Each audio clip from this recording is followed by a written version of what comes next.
بسم الله الرحمن الرحیم. ملګرو، زما د 18 کالو سیاست د مورثیت خلاف دی. زما او زما د لیډر نظریه د پاکستان عوام مضبوطول، هغوی له هغوی د فیصلو اختیار ورکول دي. ما خپلې پارټۍ له هم واضح پیغام ورکړی و. زه نن خپل ورکرانو ته، خپل ویلیج کونسل چیرمنانو ته او کونسلرانو ته هم دا صفا پیغام ورکوم. کله چې کاغذات جمع کېدل، نو ما په هغه ټایم کې خپل یوسي چیرمنانو ته ویلي وو چې تاسو ټول اپلای وکړئ، نه صرف PK8 کې بلکې په NA3 او NA4 باندې. ځکه ما ته پته وه چې ما به الیکشن ته نه پرېږدي، ولې چې ما د خپل خلکو د حق اواز چوت کړی او د هغو د امن اواز چوت کړی او په ملک کې مسلط مافیا نه دا نه برداشت کېږي.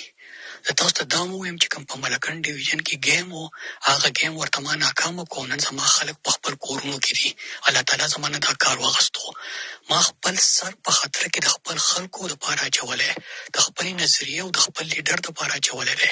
څنګه چې زما لیډر زما په شان یو عام کس دومره کړلو چې په پارلیمنټ کې د خپل قوم د خپل خلکو اواز جوړ شو، د امن تحریک یې وچلو، د خپل خلکو د مسافرو دپاره ودرېدو، نو زما ورکر هم دا تمه لري چې زه به هم د هغه په شان عام خلک راچوت کم او په دې پارلیمنټ کې ول د نمایندګۍ موقع ورکم. زه نن صفا او واضح پیغام ورکوم چې زما په نظریه او په دې لوی مقصد کې حق چې دی هغه زما د ورکر دی، او که په دې لار کې زما خپل پلار او خپل رور هم ودرېږي، نو زه به د هغوی مرسته نه کوم. زما سیاست زما د لیډر او زما د ورکر امانت دی، او هغه به په پارلیمنټ کې زما او زما د قوم نمایندګي کوي. مونږه یو نوی شریف خاندان، زرداري خاندان، سابقې لایقې جوړول نه یو راغلي. مونږ د خپل مسافرو، د خپل غریبو، د خپل نوجوانانو، د خپل عام خلکو د مرستې لپاره راغلي یو، او هغو له دومره اواز ورکول لپاره راغلي یو چې هغه هم اسمبلۍ ته لاړ شي او نمایندګي وکړي. زما خپل ټول یوسي تنظیمونو ته واضح پیغام دی، او دا پیغام ورته زه ورکوم چې NA3 باندې سلیم الرحمن زموږ نماینده دی، په NA4 باندې سهیل سلطان دی، او په PK8 باندې حمید الرحمن زموږ نماینده دی. د دې کسانو به تاسو کمپین کوئ، تاسو به یې مرسته کوئ، څنګه چې تاسو د عمران خان دپاره کوله، او عمران خان نن ستاسو دپاره په جیل کې دی، او زه نن ستاسو دپاره په سخته باندې یم.